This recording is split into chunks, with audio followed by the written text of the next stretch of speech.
We are in the house. The Thursday night tag team is back. EC's in the house. Spread Rocks in the house. Big Mike.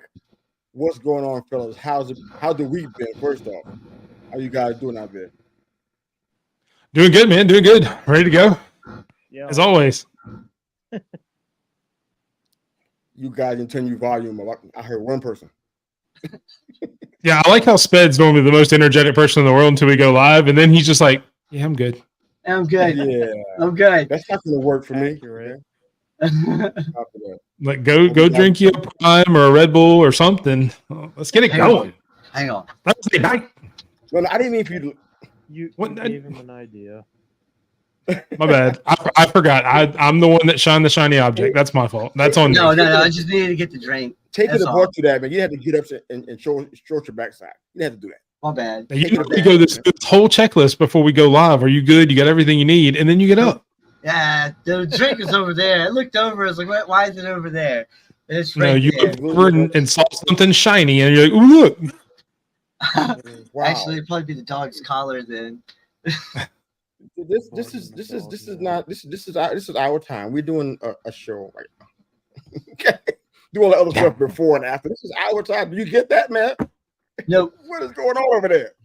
We punch in and out in this place. Let's go.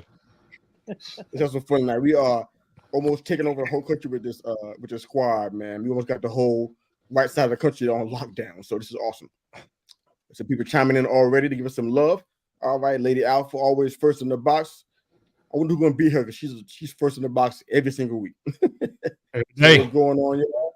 Don't forget to like and subscribe. Give Lady Alpha a shout, especially on Twitter. Rocking the account out there. Awesome to read her stuff and hear her insights. And she's supporting our show, man. So we definitely appreciate that. The Herb and Raj podcast is also in the house. You can find them every Tuesday evening, 8 p.m. on the Central Standard Time. Say the greatest wrestling show in the history of ever is on right now, man. Checks in the mail, baby.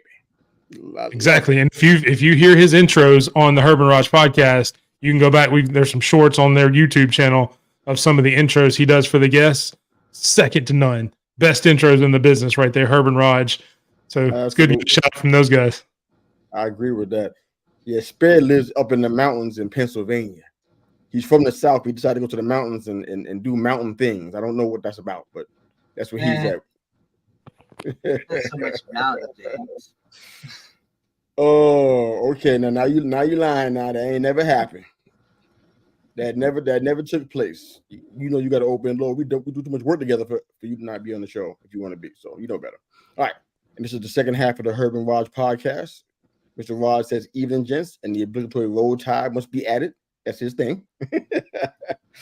Oh man, but great seeing you guys here on this show. Sorry, I didn't mean to interrupt. I'll shut up here in a second. So instead of the roll tide, as much as I love the roll tide, so we're going to go with Let's Go Oba. Since Oba Femi went to Alabama, roll tide there. That's the wrestling version of a roll tide for you, Raj. So when you come in there, you know what to do. Okay, Oba spell OBA. I can get with that. I like that. But in some sad news this week, looks like wrestling legend Kevin Sullivan passed away. He had an accident and had some complications with a blood clot and passed away on the 9th. I don't think we had time to catch that last week. Probably not. It happened after our show, the day after.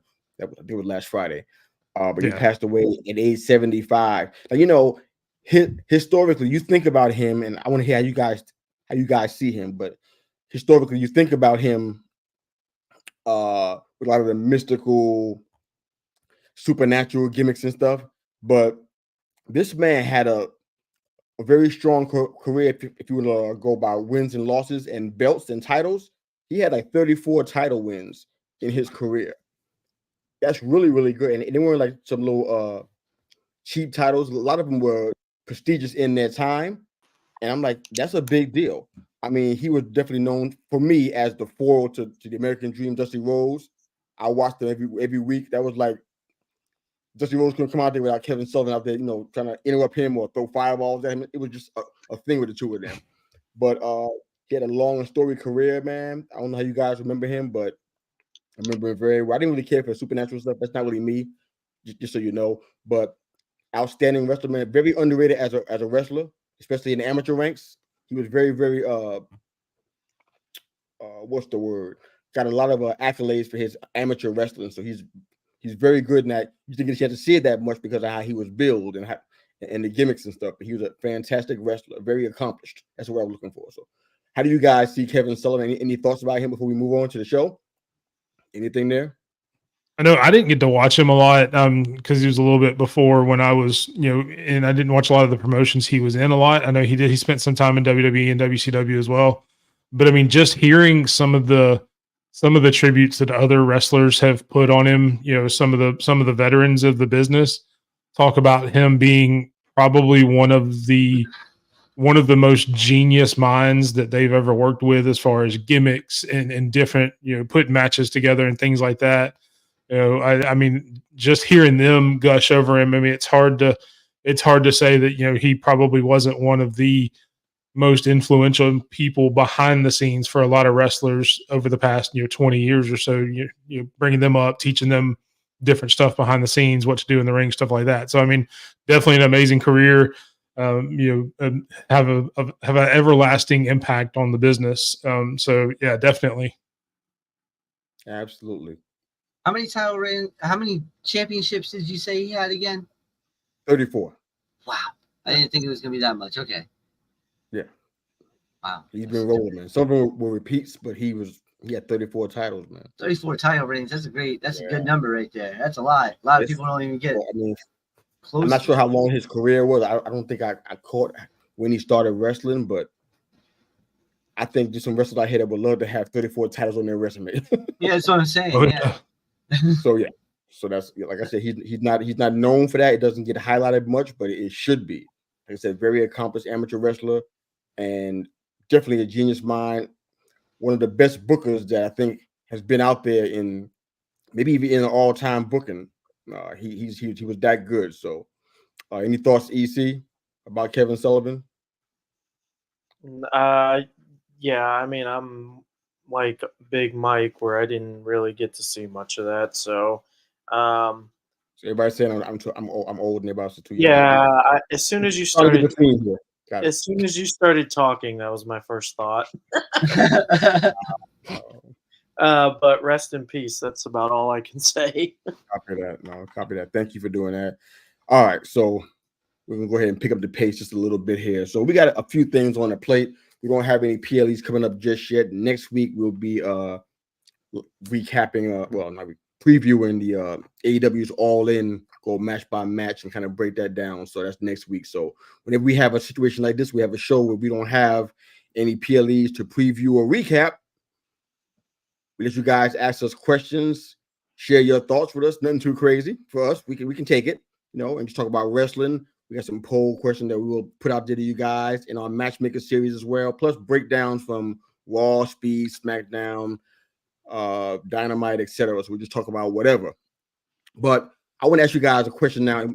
I want to get into the comment section. If I can't do it, maybe you guys can put it in so that they can see it. The dream match that you still want to see. That means it hasn't happened yet, and it's still on the table because the wrestlers are still wrestling. Don't pick a guy that's retired. not that, okay? Pick somebody who's actually still wrestling. Dream matches you want to see. I got 3. It's going to be hard for me to decide between the 3 of these, but I want to hear you guys' thoughts. What's the dream match that's still a possibility that you want to see happen? Anybody got in the comment section, or is this going to be my job today? Let me do it. I got it. Okay. Should be in there now. Thank you. What are you thinking?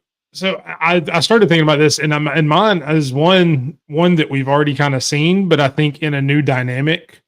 So it's weird to call it a dream match since we've already seen it in a way, but in the way that they're being portrayed now, and really it'll be a 2025 match. So when it happens, and I'm sure it may actually happen, but mine is I want to see this iteration of Roman Reigns go up against John Cena coming back as one of his return matches.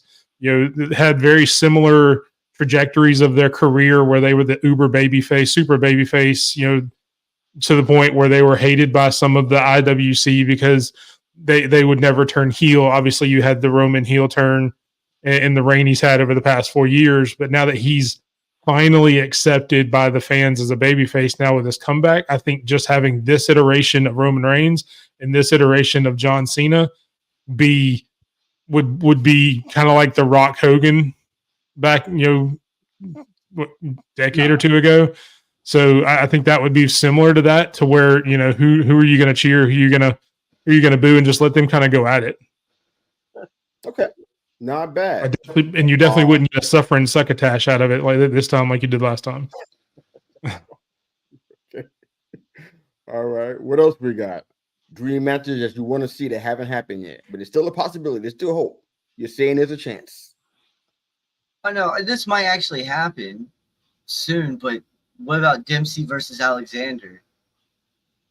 Both of them Really? technicians. Both of them are technicians. Okay. They would put on a great match together. I mean, I really like Dempsey from NXT. That guy, if he had his dad running with him, he'd be doing great right now, even better right now.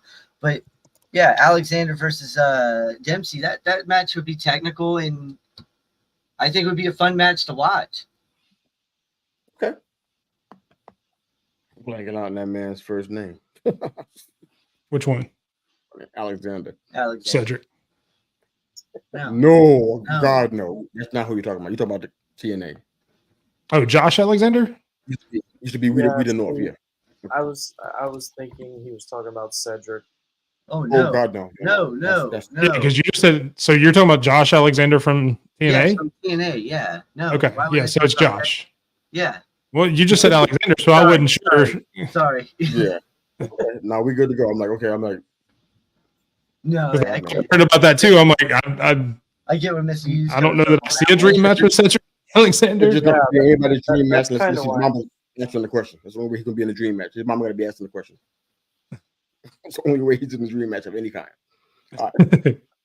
You see what you think, baby? I know you got a few. Man. What you got? Well, I don't know. It can be all NXT, man. It don't matter. Whatever you want, man. What you got? I guess for me, it would one that I always kind of wanted to see was Sasha Banks versus AJ Lee. I don't know how possible that is with whether AJ comes back or not, but that'd be a good match. Yeah, it's a tough one when you throw in the what's actually possible right now, because I'm like thinking all across the board, and I'm trying to think of something that hasn't been seen yet. I'm shocked by you, and now I know you're off your game tonight. This is how I know. This is the evidence. If we can record this clip, I might put it on all the socials. EC is off his game because of this part. Seriously? I could do one for you. You probably would love, and it's like you didn't even think about it. And if anybody thought about it, should have been you. You all right tonight, brother? This is the low hanging fruit right here. This is the easiest dream match. Come on, man. Dream match for me. Over Jade and AJ. See, but I was about to say that. I was about to say that, but I went Sasha Banks over AJ, over Cora, because the word dream match. For me, AJ has to still come back first for me to throw Cora in there. Or AJ ain't really wrestling; she's doing other stuff. I mean, there's more of a chance that you get AJ and Cora. Yeah, since if AJ comes back, because at least Cora's there in NXT of the relationship with Punk. Then getting a Sasha Banks. If we get AJ back, there's a guarantee that there's something there with Roxanne Perez and Cora Jade. As there should be. Yeah. I would hope so. I mean, with that being the discussion, yeah, I would say either Roxanne and AJ or Cora and AJ could go either way for me. Okay. Well, I was trying to get some time to figure out which one of the three I wanted, so I'm going to put all three of them in the comment section. Huh? Let's just give us all three. I'm going to do it. Make a dream card. You don't have a dream match. Make a dream card. This is that. So I'm going to put them all in here. We'll call it Mr. Hughes Wrestle Dream. think that name's been taken already. That's why we had the Mr. U for copyright purposes. Yep. Copy that. I know that's right. This is the one I was leaning toward the most. Rollins and Ospreay. That'd be a great match, yeah. And the last one, which is the time is running out on that. I don't think it's going to happen now. But this is Dragunov and Danielson. Ooh, Yeah, that one would be good too. Yeah. Those are the three I thought about. The second one was the one that was like, if I had to be a number one, it would be that. I would love to see it. Especially because of all the off lines they do against each other. It just makes it even better. Yeah, that's what I was going to say. The interaction they've had on social media. Yeah. Yeah, the Usos and the Bucks. It's kind of like for tag team supremacy. I know who I like better, but that's just a personal opinion. But I'd love to see them in the ring, and where they are right now. I'd love to see that. And with the Dragunov and Danielson, I like seeing that technical wrestling, that hard hitting, kick you in the head. I like that. So I'm gonna go with Rollins and Ospreay on this one. That's my best shot there. Just asking. Yeah, let's be glad. I'm just asking. Cena versus Kenny Omega. What would you guys think of that? I don't think Cena. Well, I don't know. I think it would be great. I don't know that Cena has enough in that tank to go with Omega anymore. Omega could go though. My question is: do you want to see Cena die? Is my primary question. Is that what you're looking for? You're looking for this to be no. Suicide? No. I'm just looking for another. Omega would kick the soul out of John Cena. Oh, he would. He'd trigger out the rear end. It'd be a nightmare. It would. Yeah, I think we forget, mainly because I guess it's been talked about a lot. But because I never really thought about it before I heard it about a month or two ago. But really, when you think about like Gunther and Lesnar going at each other, I mean, just those two hard hitting powerhouses. I mean, that would be pretty cool as well. Which is what I would have never thought about until I heard the internet talking about it a month or two ago. Yeah, I mean, and two with Gunther and Lesnar, I don't know that Lesnar, if that match happened, if he had ever fought anyone that could put the beating on him quite the way Gunther could. Okay. Well, I mean, he did take a knee to the face from Braun Strowman. Yeah, and we all know how that ended. Yeah. Exactly. Yeah, man. Some of these matches are still possible, I guess, in theory. I don't know. I feel like some of them are just not going to happen. But I'll just say this: the Young Bucks have no business beating the Usos if anyone wants that. Yeah, no, I would agree with that. I don't see how they even get together. It has to be an inter-promotional, and I don't see how that would. It'd be a real act of desperation for AEW to have something like that. We want to see it because look what it does for us. We see matches that we never get a chance to see. It'll help us out, but on their end, would they really do that? They got to be almost at a late WCW low for them to say, you know what? Let's do a promotion together. That's the only way it'll happen. So it's not impossible. AEW's numbers are not great. Well, I mean, aren't they already there? They're trying to get Shane McMahon to sign with AEW. Yeah, but I don't know what his angle would be. Is he going to try to do inter-promotional stuff? I mean, maybe. I mean, he did it with WCW, so I guess that's he's president for it.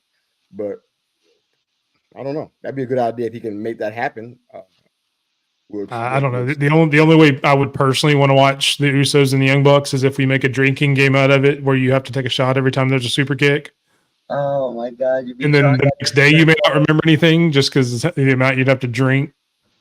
But it'd be fun during the match. That's one of those you call your boss, like, I can't do this today.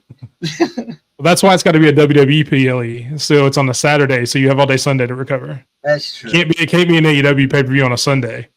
Because then Monday you're wrecked. If WWE and AEW ever put a show together, it's definitely going to be on WWE terms. Oh yeah. Yeah, I mean, I don't know of anything else that just off the top of my head as far as dream matches. Like I said, that whole "if it's possible" thing kind of makes it harder. That's I mean, the best I'd that I like can to see see. Dustin come back and have a retirement match with Cody on That'd be cool. WWE TV. That'd be cool. Have one final match. Or one final run as a tag team. Something like that would be a really cool dream to have. I mean, even if you don't bring him back as Goldust. I mean, I would prefer it be Goldust because that's what most people know him as in WWE. Oh God! In that character, I mean, how do you not bring him back? I mean, that character was around forever. Yeah. Don't put Well, the with us. Look, I mean, I'm right there with you. It'd be cool to see Dustin Rhodes, but this is WWE. We gotta get it's cool. Goldust. Well, I mean, You forget the end of the Goldust run. He was a more serious character. He wasn't the Goldust you're thinking about. When he first started coming out. Towards the end of that run, Goldust was more hard hitting. Wasn't as once they go to wasn't Netflix, as flamboyant, everything like that as the original character. So it could work.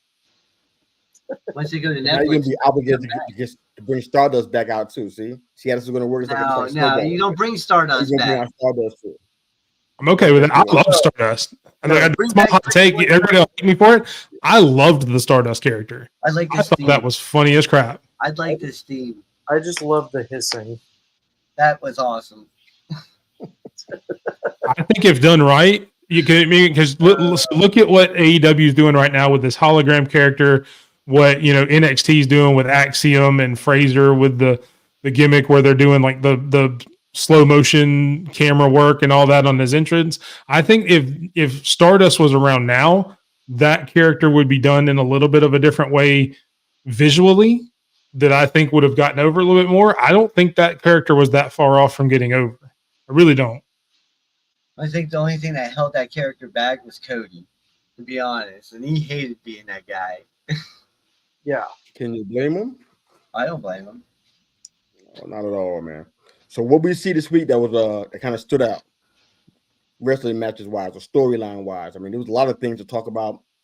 You can pull from Raw, SmackDown, Dynamite, even Speed if you got something there. What would you see that Roman Reigns told Solo. discussion? Roman at the end told Solo, "You get one shot. I'm giving you one shot." And then he went on that little berserk, on what was it, Tomatonga? Yeah, he went on, little chair rampage for a minute. That stood out big time. I was like, all right, here we go. That and Damian Priest showing up like an actual Grim Reaper behind Dom and Liv. Was actually pretty good. That was a good shot. That was great. That was a great shot. Pretty dope. I was like, oh, okay, that's how you do that. The face that he made when he come up behind them reminded me of that episode of SpongeBob when when big old hibernation Sandy showed up behind Patrick and took his head off. But that was we're getting that mixed tag match at Bash with the Terror Twins versus Dom and Liv. That's gonna be incredible at Bash. Yeah, that's gonna be nice. My goodness. But like I said, I think Liv takes the pin, not Dom, to set up Bad Blood. No, absolutely not. Dom and Liv are winning that match 100%. They're setting it up. And I'll back this comment by Lady Alpha. I saw a few of our female watchers and female wrestling fans that spot where Damian grabbed Dom off the top rope by the throat when he jumped down. Yeah, there was some interesting conversations had after that moment on my timeline with some of our female listeners. So yeah, one of the things that I can't stand when I'm watching a TV show is the 3 words at the end of the show, "to be continued." I hate it with a passion. Yeah. That's what you're doing to me right now. So can you share anything, or are we going to just be left in suspense? That's where I'm at right now. Let's say that there were a few female fans that loved it just as much as Lady Alpha did for various reasons. I won't go into too much detail. We're wholesome here, by the way. I don't think I they may have wished that they were in Dominic Mysterio's place at that point. Yeah, okay. What's cool is I looked at the clock to find out how long it's going to take us to bring Dom into a conversation. It's 24 minutes. It took us about 23 minutes to bring his name up. So it's kind of like a record.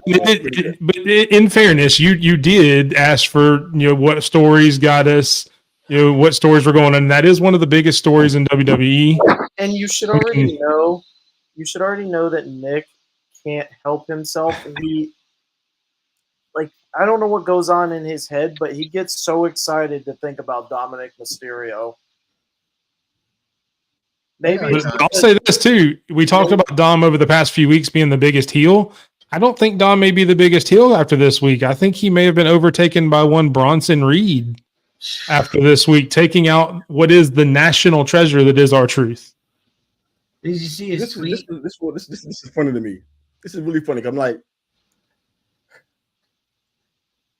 most times the GM, they kind of just like figureheads. They don't really have any real power. They kind of just do stuff. But I always thought they were trying to make Adam Pearce a little bit different than the norm. But maybe I missed something. So I'm going to ask you guys a question rather than make an accusation. I'm going to ask you a question. I might have stepped out and missed some stuff. A lot was going on that night. How did he get into a situation where after he demolished Seth Rollins, he's back in a situation where he have a potential face-to-face with anybody on the roster and then do what he did? How did they get past Adam Pearce? I might have missed it, so help me out. Adam Pearce. So he fined him. He didn't suspend him, but he fined him, quote unquote. And it was quote unquote a double fine because after the first fine, Bronson Reed said something on social media that Adam Pearce didn't like, so he doubled the fine, but there was no suspension or anything. That was the quote unquote punishment. Sorry, EC, you go ahead. Oh no, you're good. I was just gonna say Adam Pearce is an incompetent bald man. And now we're going to get fined by Adam Pearce because that's essentially what Bronson Reed said to get fined. So we will make sure we take that out of your check, EC. I'll be blocked on X by Adam Pearce by the end. Adam Pearce blocks people. I'm not so privileged, but he blocks people. I bet EC is next on the hit list because of that comment. But I'm trying to understand. I had to step out, came back. He's splashing people again. I'm like, how'd we get back here? How'd you get a chance to splash somebody else? So like you said, Big Mike is going on a huge run here, and I like it. I like what they're doing with it. So did you miss the match with The Miz before that? Is that the part you missed when you said you had to step out? Because it started out with a whole bit saying that that R-Truth had gotten a match for The Miz and with Braun Breaker. It was supposed to be with Braun Breaker for the title, but instead it was Bronson Reed. And so that's how the match kind of got made in general. So I didn't know if you missed that part. So The Miz and Bronson Reed had a match. And then obviously with R-Truth being out there, he splashed The Miz a couple of times, twice, I think. And then R-Truth pulled The Miz out, and then he just started decimating R-Truth. Yeah. Yeah, because I seen the backstage with Randy and R-Truth. We asked him, does he have a chance? Yeah. And that was kind of the tail end of that where, you know, he said, "Hey, I'm sorry, Miz, of what happened, but I got you an IC title match, so you can regain your IC title belt with Braun." And then it turns out to be Bronson Reed, you know, classic R-Truth misdirection spot. So, which ended up costing him apparently some bruised and cracked ribs, according to his social media. He put that out on Tuesday or Wednesday that he had some cracked ribs, so he's obviously going to be out for a while. So that's two fan favorites that Bronson Reed has taken out in 2 weeks' time with the splashes. So, I mean, again, I don't know how he doesn't overtake Dominic Mysterio is really one of the top heels going right now. I mean, just with the two people he's taken out. He has to overtake everybody. It's kind of hard to not. I mean, who else do you like more in this situation right now? I mean, he's doing it. Matter of fact, it's long overdue. When he got called, I'm like, man, this guy's a monster. You got to use him right. I said the same thing about Bobby Lashley too, but look what happened. So I mean, he's on a monster heel, and I like it. Hope they take care of it and do it the right way. It'd be good. What's going to lead to? Are we talking about a world title, or are we talking about something else? So I guess that's the kind of the question. Is it going to be a world title run, or are we talking about a? I think there's also a big difference between monster heel and doofus heel. Oh, timeout. Because that's what Dominic Mysterio is. Oh boy! And we know why this one over here likes him, because they have the same nasty facial hair. Yeah. We need to bring like the ring bell in as a sound effect, Mr. U, for like as soon as for times just like this. When EC and Sped start taking shots at each other, we can just ring the bell and let them go. And me and you sit back with some popcorn and just let them go at it. Might as well, right? I wish I had some popcorn right now. It's befitting of what's going on. I mean, look, EC's hydrating and everything. I mean, He's getting. He didn't even have to leave the screen for his hydration, like Sped did. Yeah. Honestly, though, real talk. I know that I shouldn't even say this because we're just going to keep it going longer, and I don't really want to do that. But honestly, he's not ready to be in the. You might like him a lot, Sped, and that's fine. You got your right to do that. If you want to luster him all over X, that's totally your business. I'll just block you. But Wow. Yes. But he's not in the top. He's not in the top 25 heels right now, or historically. He's not in it right now. Historically, no. Okay. I meant right now. I meant to say I said historic. Right? That's what I meant. Not currently. He's probably there now, but historically, no. He's got to do some other stuff. People in that list have done some things that's like you don't forget what they've done. Oh yeah, Really the part of Kevin Sullivan. That if you had any questions about his motivation, I mean, dude throwing fire at people. You know what I'm saying? I mean, come on. I mean, that's ugly heel. I mean, trying to gouge people's eyes out. That's total heel stuff right there. You know what I'm saying? You can't beat that. Dom is like he's kind of almost like that gnat that he swat away at thinking he's gone and he comes back. No, I don't know how else to describe him. I got a better description. I'd love to hear, but that's what it's like. Dom. I'm working Dom. One more thing on Dom real quick, because I keep seeing this on the IWC and it just mind baffles me. But there's like the Dom fans, their little agenda that he should be or he's going to be Intercontinental Champion. That needs to end. Braun Breaker will break him in two. That's not even a competition. No, you're not lying. He would break him in half completely. Yeah, I think eventually you get Bronson and Braun, because if you notice the way that they ended that 2 out of 3 falls match with, and they even showed a clip after the show where Braun and Sammy kind of shook hands or whatever, kind of acknowledged each other. I think, because Braun really hasn't been a heel per se. He's just been very aggressive. So I mean, that's a pretty big match when you look at Bronson Reed with the way he's going. He's kind of done the Braun Breaker way of coming backstage and taking people out after matches, where I think that would be a really cool match for him. And that kind of goes into, again, one of the big differences, we compared Bronson and Dom. There is no way Dom still has this much heat this much later without Rhea and Liv. Mm-hmm. Not necessarily just as opponents, but because who he's attached to. Bronson Reed has done this, not necessarily his own, because obviously he's been taking people out, but he hasn't had a person attached to him the entire time, like a Rhea, like a Liv, that has helped him get heat. Without those two women in this storyline, Dom is probably nowhere near the level he's at now. So that's one of the reasons I would think you would have to put Bronson over Dom now, because he's done it, quote unquote, by himself. No, I agree with that. Than with somebody else. Well, and that's why I say it goes on the difference of a heel. Like you got Bronson Reed, who's doing more of what the heel does, makes people dislike him, and then you got Dom, who's just, as Mike said, the annoying gnat. Yeah, that was my comment. I need credit. Yeah, Mr. You said that. Oh, okay. Well, yeah. Either way, difference. Right. I mean, there's levels to this, I mean, what Austin Theory and Grayson Waller are doing, I mean, that's heel work. It's just different, It's not, like you said, the monster. It's like, that's just like, it's different. If they want to take Braun that way, which I kind of doubt, I think he's more of an anti-hero than anything, but if they decide to go monster heel, that would make sense. What him and Bronson would be doing. That's monster heel status. It's different. Like when Braun was, operating in that makes sense. These guys can't get it. I don't think they'll ever get there. I don't think there's much that they can do to get to that place where they be considered a monster heel. It's kind of like an imagery, that goes with it. Like, this towering, dominant, savage. I mean, no offense, man, but Dom ain't savage, man. I know he was in jail, but he's not savage.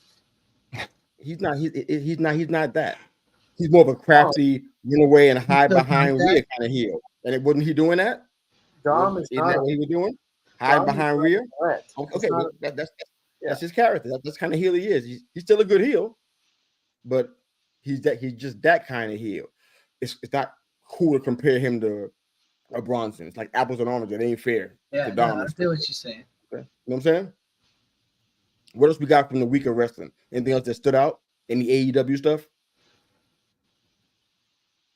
So I actually posted, speaking of heels and mega heels, I don't know if you guys saw it, but MJF has been doing some interviews over in the UK, and they are both the scariest and funniest things I may have ever seen. Just go watch them. I mean, I don't even want to describe it, depending on, kind of what you prefer in this country, but just his character in those interviews tells me two things. That one, he's 100% the biggest heel in AEW, and two, and I've said this before, so it kind of backs up what I've said before about MJF, is he would not have as much heat if he was in WWE, because they wouldn't let him do interviews like this in WWE.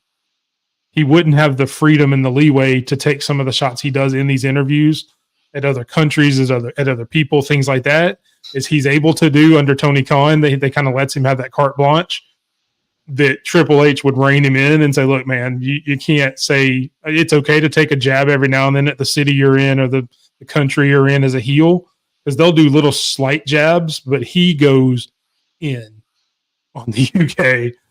And if you don't watch, the funniest line is the interviewer asks him, he was talking about, because the interviewer has been beaten up by Will Ospreay before, because he used to be in a wrestling promotion there as well.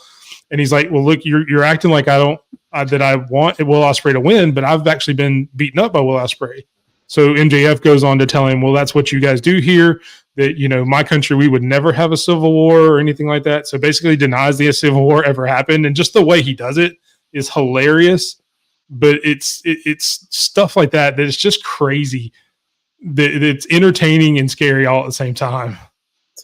I definitely, it was on Cultaholic YouTube channel. So if you want to go check those guys out, I follow them. They're a good wrestling channel. It was a really good interview, but it was really funny. You could have brought it on the show today. I mean, it's been done before. Could have brought a video on here. Well, it's a 45-minute interview, so it would have been a little, yeah. I heard the whole thing, just part two and play. But even after the MJF Ospreay match, he was talking about, oh man, easy work, easy dub. He had an oxygen mask on, like he just over the top ridiculous, but it works though. Which in the interview, he denies that ever happened. By the way, he denies that he ever had an oxygen mask on. I saw the picture, so yeah. That's part of the gimmick that I'm talking about. That's been televised. They had to carry him out. But it was funny though. There's some good stuff going on. I mean, I don't know why the ratings are bad, except that sometimes it's like ratings was up for AEW this week, wasn't it? Yeah, like I said, but it's up this week. But what's going to be next week? It's kind of like that. It's kind of like up and down. Well, I mean, they had nobody competing with them. They were up last week. I don't know that last night's ratings has come out yet. It usually comes out around this time on Thursday night, because it's usually 24 hours after that, like the Nielsen ratings come out. Last week's was up, compared to what they normally do. But usually they don't post cable ratings until about 24 hours after. So I haven't seen last night's, but I think the week before that they were both up in overall and the main demo, that the 18 to 49 demo that everybody tries to hit. They were up in both of those. Like I said, I hadn't seen this week. I would imagine it may be the same, because it was a pretty good show. Kind of mixed a little bit. Everybody seems to be souring more and more on Jericho every time he comes on the screen, just from what I've been hearing. So there was another thing with him and Hook.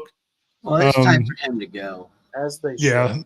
The women's matches were pretty good. You had a Sasha Banks and I think Sheeta. Yeah, they had a match that was pretty good. That was an awesome match, man. They did fantastic work on that one. They got good wrestling, man. Oh yeah. Oh, they do. It's not. I mean, I watched their three major shows. I mean, Rampage. I'm almost to the point now where it's like I already watched SmackDown for 2 hours, right? So I'm like, okay, another hour of wrestling. I watch it, and I'm waiting for something to happen. I just want to like, come Come on, please me, make me excited. You know, I'm waiting for that for an hour because a lot of times it don't happen. And it might happen in a spot that you don't expect. It's like, oh wow, that was good, but that was pretty much it. I'm watching Collision. If I'm at home, I'm watching Collision. They usually lead off with a good match and they usually end with a good one, good wrestling match. In between, it's like it can be weird, but Dynamite's been kind of solid across the board to me for what I want to see. Like we talked about many times on the show, you know, the storyline stuff and them, you know, finishing stuff, all that trading back and forth, face 1 week, heel the next week. I hate that. I think anybody's an old timer that, especially an old time wrestler that respects that. I think they would hate to see that kind of stuff. MJF don't have to do that. He stays heel and he stays in character even when he's on, off camera and doing other stuff. He stays in heel. If he's on Busted Open, he stays heel. He stays in character. These guys, when we did, like for example, like a John Moxley and Danielson with the Blackpool Combat Club, they did that stuff every week, every other week. They would change. It would be a heel 1 week, face the next week, heel the next week, face the next week. That's confusing. You know what I'm saying, and you got too much talent that you don't have to even do that. You got more people that you can handle on your roster. You can make matchups and book better than that. So that's my only complaint about that kind of stuff. But AEW, man, the wrestling, man, is really good, man. They got some top-notch guys inside their wrestling, man. So it shouldn't be a problem for them to put on good matches. But what else you got on AEW? That's really the problem I have with the whole Swerve Strickland thing right now. Because hell, what, a month ago he was on the big face team against the Young Bucks and all that. Now last night he turns full heel. I thought he turned heel. Okay.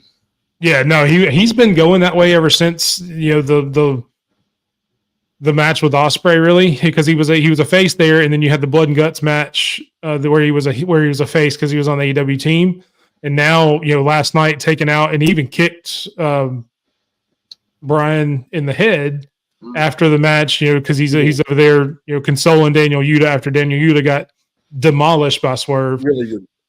But him going back and forth, I can definitely see because Swerve's one of those characters that, man, he could be, and he is incredible. But having him start back and forth like that from week to week, I could definitely see how that would be frustrating.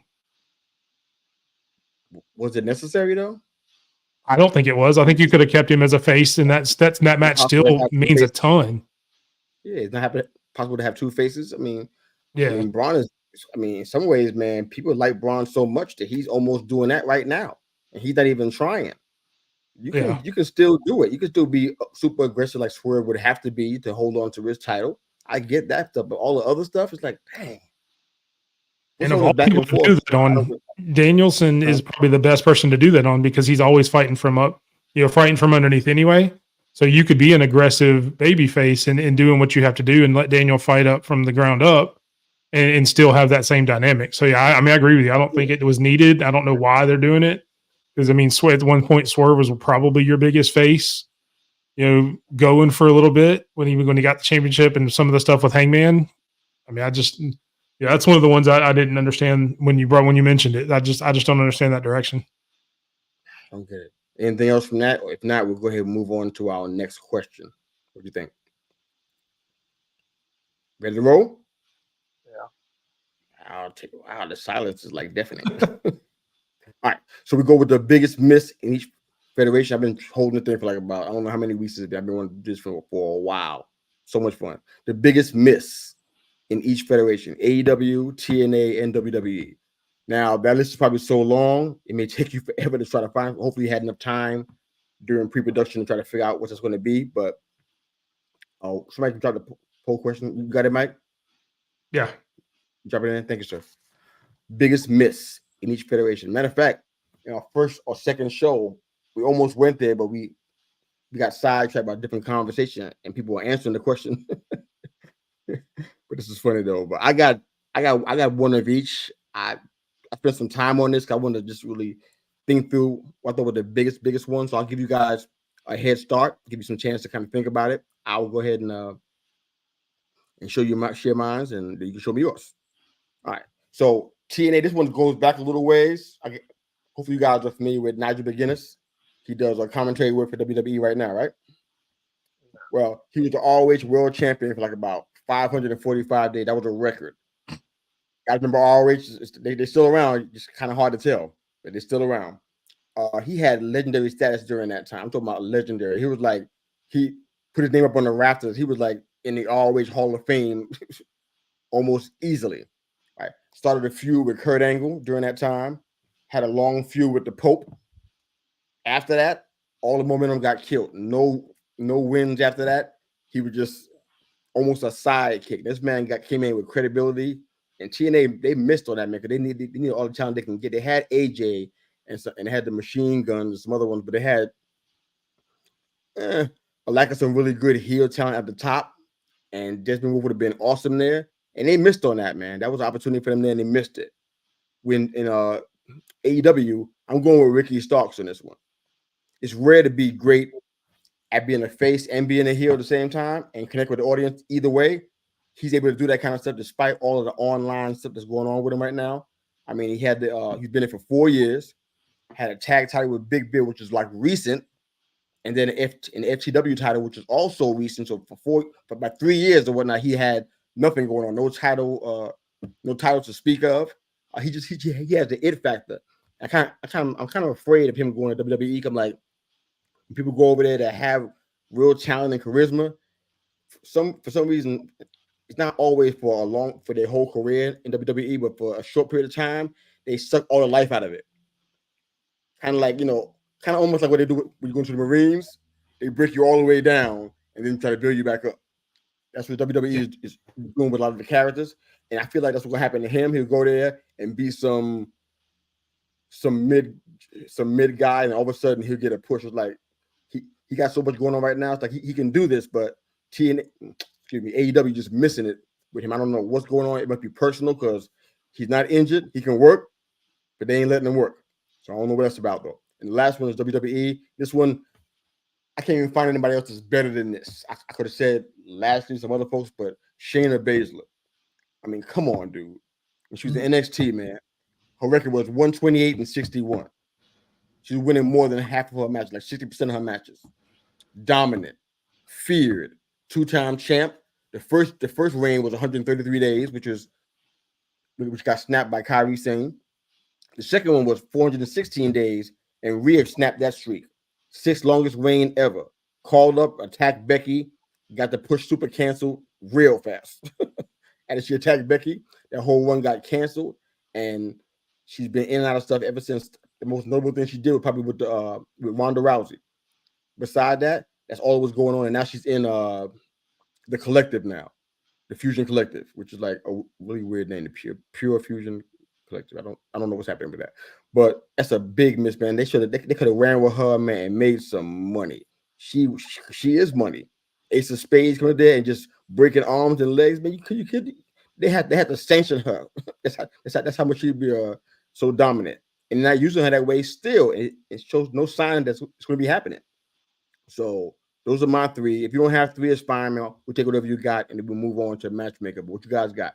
Biggest miss that you could think of in any federation? You guys can go first. I've been going first. When you guys can go ahead. AEW's Wardlow. They screwed Wardlow completely. Ooh, that's a good one. They had a megastar in the making, and this dude, they were pushing him like that too. And then what happened? They gave him the TNT title. He loses it. Gives it back to him. Loses it. And it was like a Mick Foley type loss too. He has it for a few days, gone. Few days, gone. You know, it's like, come on, man. I know that one for sure. And WWE to me is Finn Balor. He was Universal Champion. Hold on. He was a Universal Champion. And after that, he went down to what? Tag team. I mean, that's all he's been doing since then is tag team stuff. I mean, he went back down to NXT, had that nice little heel run, came back, and now he's in the Judgment Day 2.0, which they're not changing the name, which is great. I didn't like the new name. Very trash. There it is. I can think of one person in the group that should still be named that, but Liv? Oh boy. No. I'm playing.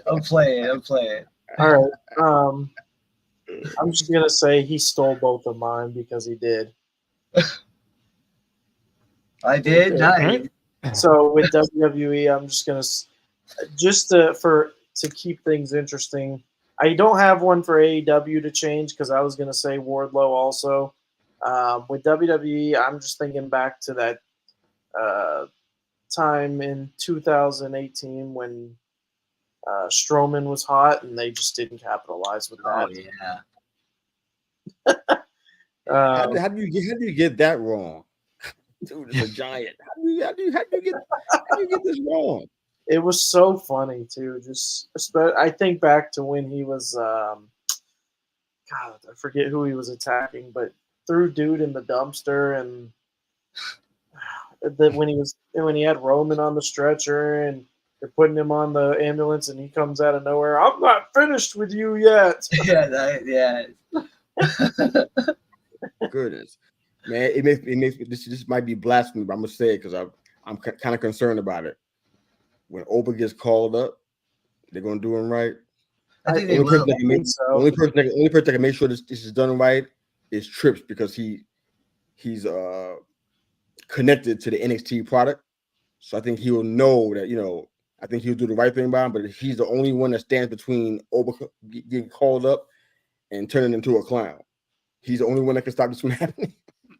Well, these bookers, man, the creative man, they don't know what they're doing sometimes. Braun is a monster. How do you not? What are we talking about right now? That was Vinnie Mac era too, though. This should be easy. He should be so built up that the next match should be him and Braun. It should be academic. Yeah, he should be built up so much, but he's not. He's coming in once in a while to save somebody from a beatdown or whatever's going on. I'm like, this is not good use of his talents and abilities. But it's a WWE thing. It feels like. Go ahead, man. I was just gonna say, at this point in his career and life, I think he's just happy to be getting that WWE paycheck. I think they're protecting him more than anything at this point. He had a neck surgery. He's just coming off a neck surgery. He's not Sheamus. He's got a knee injury, right? He's got a knee injury right now, which is why he hasn't been on TV in the past few weeks. That spot where he ran through the barricade with his knee was a way to kind of write him off with his knee, because he's been having some legit knee issues. So he's legitimately injured right now, taking some time off, which is why he hadn't been on screen in a little while. He ain't gonna take no bumps. Okay, this is gonna age me too, but just think about this and we move on. How many times you see Andre Giant on the mat? How many times? I don't know how long that run was. How many times was on the mat? Probably once I can remember when Hogan slammed him. Yeah, WrestleMania 3. That's about it. Braun does not have to take no bumps. He does not have to fall on that ground whatsoever. You can work around that kind of stuff. He's huge. Exactly. Figure it out. Yeah, you're right on that one. It's not that hard. You know what I'm saying, but that's just it. All right. So matchmaker time. You ready? This one was a hard one. Shout out to you guys that put these wrestlers together. This was a tough one. Right now I don't even have the answer. Oh, okay. That's the one I made. Nice. I got stats and numbers of matches, and I got all types of stuff in front of me. I'm like, I still don't know the answer. So this is gonna be fun. We can close the show out with this, so we can take all the time we need for it to finish it up. But man, I made this one. Battle of Canada. Copy that. So this is the Suspend's Canada series, which I like. So Kenny Omega, upper left hand corner, upper right hand corner, Edge. I guess that's mid 90s Edge. Chris Jericho, lower left hand corner. And Bret the Hitman Hart, lower right hand corner. You can't talk while I'm talking, man. It sounds weird. That's late. By the way, that's late 2000. Or actually, that's 2010. 2000, that's the 90s. Okay. Yeah, that's people. Before that. Copy that. All right, my bad. All right, so we got these guys going head to head in a 4-way match. What do you think is happening? Love to hear you guys' thoughts. Sped, you should have an answer on this. This was your matchup, so you go first. All right. As I was doing this, I was thinking, where are you going? What's going on? Can you stay on screen, please? No, I can't stay on screen. So as I was making this, I was like, man, how would this play out in their primes? Everybody in their primes. Kenny Omega being the belt collector, first ever undisputed champion, and Y2J, the best there is, the best there was, and the best there ever will be, and Bret Hart. And then you got the ultimate opportunist and Edge, right? I think Edge wins this one. He And hear me out. You got Bret Hart that has probably Jericho in the sharpshooter right now. Then you get the V trigger. Boom. Done. Okay. There goes Bret's night. All right. Jericho and Kenny get into it. Edge comes out of nowhere. Boom. There goes the spear on Kenny. But, he has to throw Jericho out 1, 2, 3. I think he wins off of some type of opportunity. That would be the way Edge wins this. But I think this would be what Dave Meltzer calls the 5-star matches, where he throws out 10 stars, 20 stars for any Kenny Omega match. He would love this. Probably. Okay. I can get with it. All right. EC, Mike? Yeah, I'm going with Edge also, just because like you said, the ultimate opportunist, and like, God, I hate to repeat myself, but he's like saying everything that I think. But you guys are more likely you want to admit, huh? Yeah. See, this is why you need to speak up, EC. So you're going first, and then you're stealing his ideas at that point. This is the you first. Speak up when we throw this way. Well, see, this is the bad thing. This is the first time he's. I'm just gonna say this is the first time he said anything that I'd agree with. That's like the second time this episode that you've said that, though. Well, I mean, this episode is the first time. Okay. Yeah. But I do think Bret Hart and Chris Jericho will be, whether it's in the ring or outside the ring, messing with each other submission-wise. I think Edge ends up execution spear on Kenny Omega while these two are trying to break each other's legs, and that's how Edge gets the win. Okay. So we got 2 for Edge. No wrong answers in this, I guess. Big Mike, how about you, brother? So, I mean, I'm gonna make it 3 for Edge. Mine's gonna go a little differently. So I think Kenny Omega takes Edge out at the very opening spot of the match, where he hits a big move on Edge. Edge rolls out and kind of sits on the sidelines for a good part of the match. Maybe he comes in for a big spot every now and then. Maybe gets hit with a lion tamer. Maybe gets put in a sharpshooter for a second. Keeps rolling out. He's kind of playing that heel of the opportunist heel that you normally see, who doesn't do a ton in the match. So then you have the other guys. I think Jericho ends up taking out Omega, and then you have Jericho and Bret Hart putting on just the biggest technical classic that you could think of. With all the submission holds and everything, I think Bret Hart gets the better of those two. Bret Hart, puts the sharpshooter on Chris Jericho in the middle of the ring. You think he's going to tap, and then boom, out of nowhere, spear by Edge, pins Bret Hart, and ends up getting the win. Out of nowhere, been on the sidelines the whole match. You think Bret Hart's going to take it just because of who he is. He's got the sharpshooter, the best there is, the best there was, and then out of nowhere, the rated R superstar with the spear. It's 1, 2, 3, and then that's your match. And then there's a live celebration afterwards with him and Lita, since she's in the picture. I'll include her too. Yeah, we could do that. Hey, if we're doing that, then Lita hits Don Callis with a Hurricane Rana outside the ring. All right, just so that way I could be like, yeah. Nah, this Lita would be more of a low blow type. Yeah. Well, I was just thinking, what if like that spot you were talking about with Kenny Omega and Edge, a one-winged angel right onto the commentary table. Badoosh takes him out for a while. That'd be sick. Yeah, nobody. Yeah, but it's thus far, none of us have given Kenny Omega anything. Actually, well, I at least gave him the big move. I mean, I gave him. He takes out Edge at the beginning, so I at least let him get a little bit of a rub at the beginning of the match. So I said he takes out Bret Hart with the V triggers, and then he gets speared to oblivion. And that was it. 1, 2, 3. Which means obviously you said that as well, EC. So you both gave him a little bit of props. Yeah. If Nick said it, then you said it as well. So everybody so far has given him a little bit of props. But what do you think happens, Mr. U? Oh wow, this is so tough. Are we booking? Let me ask you a question. Are we booking this the way we want it to happen? Is this what we're doing for the future? Oh dear. Are we booking this how we want, or we just or what? How does or what we think happened in the actual match? Are we? I think that's what happened in the actual match. Yeah. That's what I thought. Probably gonna have leader kind of turn on edge, so I'm gonna mess this whole thing up. I won't do that. All right. We should go to the rock and roll. Look, Jericho's got that history, the whole Stephanie McMahon and Triple H thing, that the whole feud that they did, and Kurt Angle and Chris Jericho and all that. He's got that history where he may steal your woman if he needs to. Yeah, he had those titles when he had Stephanie around him. Yeah. Oh man. All right. Well, somehow I envision Bret Hart and Jericho in a technical battle, and incapacitated outside of the ring. That's how I had it. So I had Omega and Edge in the 5 minutes of the match. This is what I visualized, but I did not have Edge winning this match. Yeah, fair enough. I had Omega be triggering the soul out of Edge over and over again, and Lita tried to come in, and Don Callis comes in and grabs her by the hair and throws him to the side of the what you call it? He didn't protect the Lita's neck whatsoever. Right.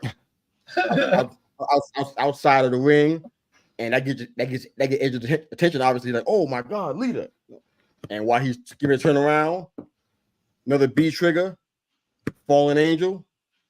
1, 2, 3. That's it. So Lita's a liability in this match. He's going for that Dave Meltzer sponsorship there. Yeah, that was I don't know if I even want him on the show. Would you pay $60, $70, whatever it is? I don't know. I got Peacock to watch this pay-per-view if they had that, if this was the headline, this can't be the main event. No, this can't. That's what I'm saying. Would you pay for it? That's the question. I'm not paying for that, honestly. Okay, that's what I was wondering. Yeah. That's what I was wondering. I can get 2 matches. I can get 2 quality matches out of this. Oh yeah, you definitely could. Or you can get 4 separate. I could do a whole bunch of stuff. Not all 4 of them together. I mean, yeah, Prime. Yeah. It would have to be for the Impact X Division title. Oh man, this is fun. Put them in the semifinals of the King of the Ring. That's your final 4 for King of the Ring. Let 2 of them fight, and then the other 2, and the 2 winners go for the King of the Ring. You definitely would have to put Bret Hart versus Chris Jericho. Yeah. Yep. Oh yeah. That match would have went. I mean, that match would have been very nice to watch. It would have been technical. Bunch of ground game, grappling, submission moves. I think they got some history, don't they? I think they do. Yeah. They got a little bit of WCW. Yeah, they've been in the ring before. Yeah, I'd say Jericho probably has a little bit more history, but I don't know. I mean, I'm sure they've met some in WCW before Jericho and those guys came over. Yeah. Jericho's been in the ring with everybody in there, I think. Yeah. He's only since we went over to New Japan. Yeah, I'm sure him and Omega had some stuff in New Japan. He was doing stuff in AEW with Omega, I thought. Really? I don't think they met in AEW. Maybe I missed it. Yeah. Good stuff, man. Well, we are excited about what's coming up next week. We're getting closer to All In. Okay, real quick, Chris Jericho and Bret Hart never worked together. What? Wow. I just looked it up. It says Chris Jericho says not working with Bret Hart and Randy Savage is one of his biggest regrets. They never had an in-ring segment or nothing? I guess Chris Jericho never got a chance to compete against Bret Hart or Randy Savage, and he recently named him as one of his biggest regrets. Yeah, that's what it says. You would have thought when they brought Bret back, even to WWE, that would have been a thing. I thought they did, but I mean, they didn't do work nowhere together. That's what it says. Check out Stampede. No work in Stampede either. I don't know. I mean, if he's saying it, I don't know. I mean, that seems crazy to me. I'm looking it up offline.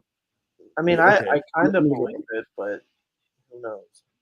That would be shocking to me. I thought Stampede or something. They did something together, but it would have had to have been WCW.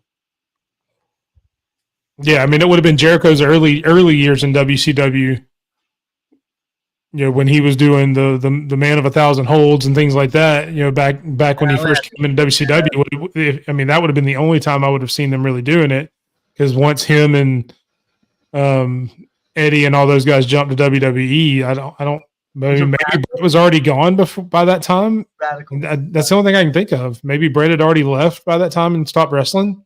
Yeah, because of his neck or whatever. Yeah, honestly, that sounds about right. Huh. Okay, that's a shocker. But yeah, that's definitely. I know it's one that can't happen, but that would definitely be a dream match. I'd love to see if we could ever make it happen. I mean, that didn't fit our criteria from earlier because obviously Bret Hart's not going to wrestle again. But I mean, that would definitely be a uber dream match that would be amazing to watch. He needs a shot. I think about that all the time. I'm like, wonder how many of these Hall of Famers wish they were in the game now, like in a prime position. All of them. They went too hard back then, man. Yeah. They did. Yeah. They weren't thinking about the future like that. Kind of the athletes now, today's athlete, they think about the future differently. They're like, I'm gonna get my guarantee money right now. Absolutely. I ain't waiting around. You guys here, this represents the old guard. Guys like Bret Hart. They didn't think about that kind of stuff, man. Well, hell, Dominic Mysterio even mentioned Sped mentioned the Logan Paul interview. Dom mentioned that in that interview, in kind of a candid thing, as much as he loves wrestling, because it's not as much talked about, and as much as I hate for these words that are about to come out of my mouth. I mean, Dom was kind of a workhorse last year. People don't realize it. He was the second most matches in WWE last year behind Seth Rollins. I knew you watched. And I told you to watch. Of course I did. I know. Trust me, I was full. But I mean, he even talked about in the interview that I don't plan on doing this when I'm in my 60s. I want to make enough money to go off and kind of live on a farm. Which sounds odd coming from Dom with his character, but that's kind of who he is in real life. I kind of want to go out into some land, live on a farm. Just be on my own. So none of the wrestlers today think like that. They don't want to be doing this when they're 60 and stuff. They don't want to be a Ric Flair and wrestling his last match at 83. It's just not the mindset anymore. He made some very bad investments in his time. I mean, can you call drugs an investment, really? Y'all bringing me down, man. Try to end the show on a high note. And we really shouldn't be talking about Dom and Ric Flair. I know it already happened. It's too late now. The die has been cast. Say good night, everybody. Good night.